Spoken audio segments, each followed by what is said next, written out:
Tapi benarkah saudara dan saya, kita semua termasuk orang-orang yang memilih ridhonya Allah, bukan ridhonya manusia? Kita akan lihat melalui pembahasan pada pagi hari ini tentang sholat tepat waktu.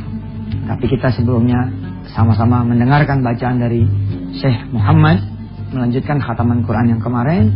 Dan alhamdulillah pemirsa, jika ada di antara saudara-saudara semua yang punya keinginan untuk menjadikan anak-anaknya adalah seorang generasi dari penghafal Al-Quran, saya betul-betul mendukung keinginan saudara tersebut, karena masa depan adalah milik Allah Subhanahu wa Ta'ala.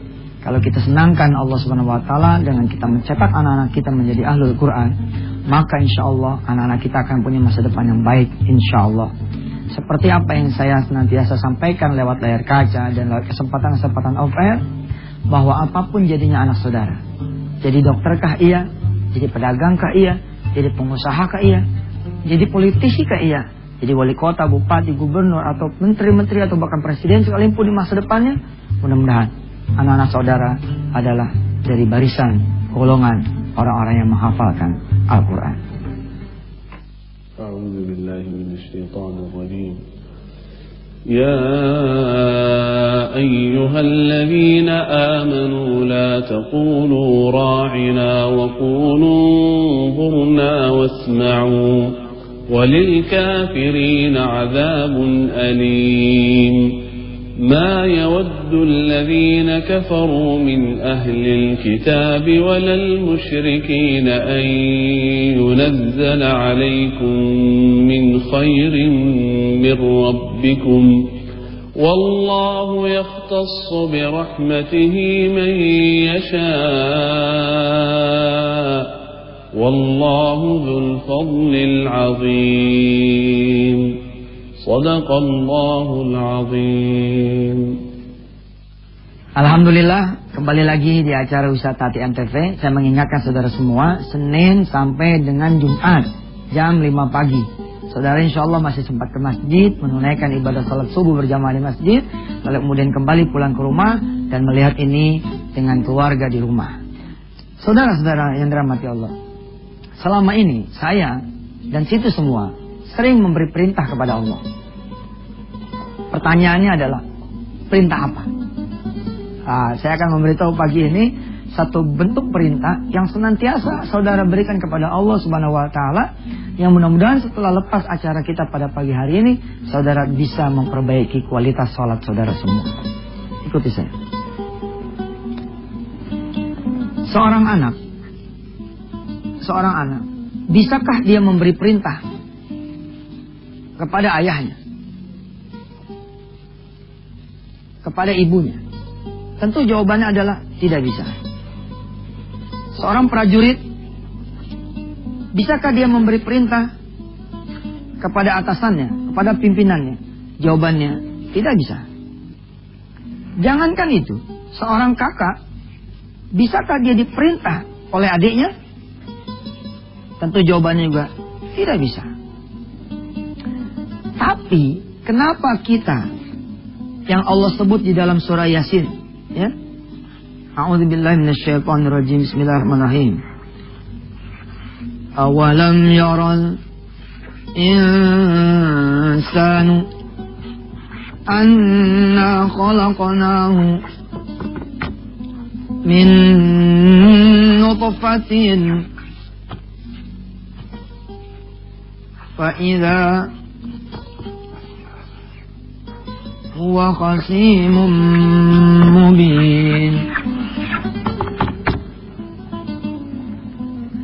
Awalam yaral insanu anna khalaqnahu min nutfatin fa idza huwa khasimun mubin. Bagaimana mungkin, kata Allah, kita yang diciptakan oleh Allah min nutfah, dari air mani, lalu tiba-tiba menjadi pendurhaka kepada Allah. Saudara yang rajin mengikuti kajian Wisata Hati, baik lewat buku, CD, DVD, kaset, atau lewat website wisatahati.com, lewat Twitter @yusuf_mansur, dan pada hari ini kita matengin, kencengin di acara Wisata Hati Antv, tentu sudah tahu tentang perintah apa yang senantiasa kita berikan kepada Allah? Nah, untuk mengetahui jawabannya, tetaplah bersama Yusuf Mansur di Wisata Hati Antv. Selamat kembali di acara Wisata Hati Antv. Buat yang baru saja menonton acara ini, jangan lupa bismillah dan sama-sama kita niatkan menuntut ilmu kepada Allah Subhanahu wa taala lewat jalur acara ini. Dan berdoalah kepada Allah Subhanahu wa taala mudah-mudahan ada perubahan di setiap kita kemudian belajar setiap harinya dari mulai jam 5 sampai jam 5.30 pagi, Senin sampai Jumat, sehingga kemudian ilmu ini menjadi ilmu yang barokah, manfaat dan ada hasil. Saya akan mengajak pemirsa sebelum menjawab dari pertanyaan, perintah apa sih yang kita senantiasa berikan kepada Allah? Saya akan ajak pemirsa semua untuk menghafal satu hadis. Qala Rasulullah sallallahu alaihi wasallam, afdalul jihad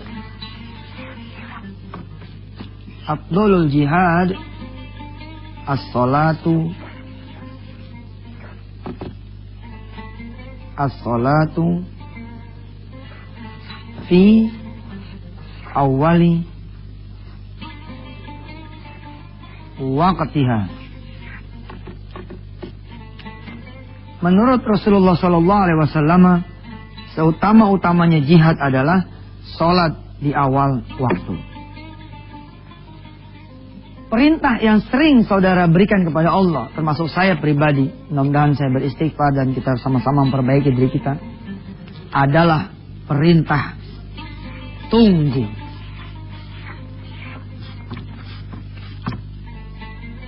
Perintah apa saudara? Perintah tunggu. Ini nih yang sering saudara berikan kepada Allah Subhanahu wa taala. Perintah tunggu. Mungkin tadi di segmen 1 ada yang menjawab, oh saya sering memberi perintah pada Allah, ya Allah berikan saya rezeki, ya Allah berikan saya jodoh, ya Allah berikan saya duit, ya Allah berikan saya pekerjaan. Bukan. Itu yang saudara sebut adalah doa. Doa. Ini bukan perintah. Ini adalah doa kepada Allah Subhanahu wa taala, dan saudara ini memang harus meminta. Antumul fuqara'u ilallah. Kita semua butuh kepada Allah dan kita harus memohon. Semua yang tadi disebut oleh saudara dan saya barusan adalah bukan bentuk perintah. Ini yang bentuk perintah nih, tunggu. Di sini akan kelihatan saudara milih ridhonya siapa? Milih ridhonya manusia apa milih ridhonya Allah Subhanahu wa taala? Coba aja saudara. Azan berkumandang. Allahu Akbar, Allahu Akbar. Apa yang saudara katakan kepada Allah? Tunggu ya. Lagi jadi kameramen. Tunggu ya. Lagi kerja. Allahu Akbar, Allahu Akbar. Tunggu ya. Lagi jadi tukang lampu. Tunggu ya. Lagi di depan customer. Tunggu ya, lagi nerima tamu. Tunggu ya, lagi masak. Tunggu ya, lagi di jalan tol. Udah tahu Allah mau datang, kenapa pakai masuk tol? Nih perintah tunggu nih. Sadar gak? Hayya 'alas shalah. Bentar, lagi rapat. Yuk. Saya ini umpama seorang Kapolres, oke? Saya punya tongkat, lalu saya datang ke satu polsek di bawah saya. Begitu saya turun dari mobil, ajudan di depan polsek itu bangun. Siap Dan. Terus kita bilang, Bapak mau ada? Maksudnya Pak Kapolseknya, ada gak? Si ajudan jawab, siap Dan, ada. Beritahu dia, saya lagi ada di sini. Lalu si ajudan tadi ke ruangan si Kapolsek.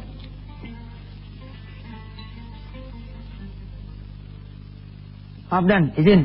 Di depan ada Pak Kapolres. Oh iya, suruh tunggu. Ajudan keluar. Izin Dan. Kata Bapak, suruh tunggu. Ini aja udah gak pantas. Apalagi kalau si Kapolres kemudian nungguin. Terus si Kapolsek keluar ya kan. Tongkat dari di sini sampai di sini. Sampai dikantongin beda tongkatnya. Nggak keluar-keluar juga itu si Kapolsek. kamu udah beritahu Bapak kalau saya ini datang? Sudah Pak, katanya suruh tunggu. Ya tunggu aja Pak. Loh gimana? Saya ini Kapolres. Nah, ini si Kapolsek akan dicopot langsung turun jadi banpol. Umpama kata aneh orang miskin, aneh datang ke orang kaya. Assalamualaikum Pak Haji Hekal. Waalaikumsalam. Pak Haji, saya ini punya urusan anak. Bisa nggak minjemin saya duit? Berapa kamu butuhnya? 500.000 aja Pak. Kalau nggak ada 7,5 juga boleh Pak. Pak Haji Hekal ini bilang sama si orang miskin ini, iya deh, ntar jam 4 gue datang ya. Dijanjiin nih. Jam 4 si orang kaya ini datang. Di dalam firman Allah disebut adalah salat itu adalah kitabun mauquta. Salat itu kitabun mauquta, sudah ditentukan waktunya oleh Allah. Aku datang jam berapa? Kalian mestinya udah tahu. Lohor jam berapa, asar jam berapa, maghrib jam berapa, isya jam berapa, subuh jam berapa. Nih, jam 16 Pak Hekal datang ke si orang miskin ini. Assalamualaikum. Waalaikumsalam. Yang keluar anaknya. Bapakmu ada? Ada? Dari siapa? Dari Pak Haji Hekal. Oh iya, bentar ya Pak. Disebut nih sama anaknya. Pak, ada tamu di depan. Siapa? Katanya Pak Haji Hekal. Oh, iya suruh tunggu. Si orang kaya nungguin sampai jam 16.30, sampai jam 17, sampai jam 17.30, nggak nongol-nongol. Waduh, kalau 5 menit nunggunya wajar. Nunggunya wajar, tapi ini nunggunya nggak wajar. Bagaimana kemudian kisah selanjutnya? Kita selingin dulu sama yang satu ini ya. Yang sabar.